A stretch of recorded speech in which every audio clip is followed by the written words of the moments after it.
Okay, so I'm a writer, as everybody says, creative writer.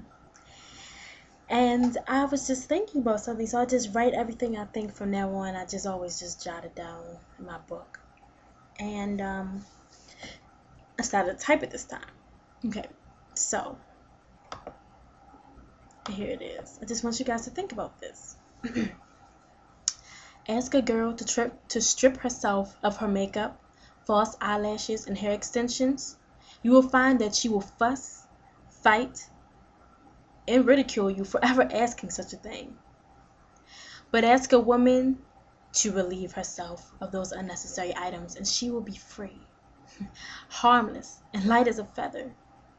A girl has insecurities about her race/ethnicity, body type, and character. But a true woman accepts what God made and God has blessed her with.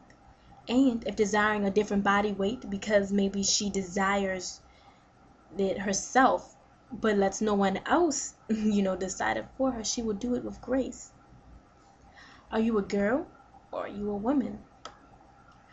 This is not a rhetorical question. With every step you walk, every pound of your feet you take on this beautiful earth our God has given us, you unnoticeably ask yourself by your attitude in your everyday work. So, are you a girl or are you a woman? A caterpillar still struggling to overcome the hungry bird's exceedingly long trails, or are you a blossoming butterfly who can soar through life easily and effortlessly, confident that they will be okay because although they do not know exactly where they're going, they know they are going somewhere? Girl or woman? You decide. Your destiny awaits. Thank you guys for listening.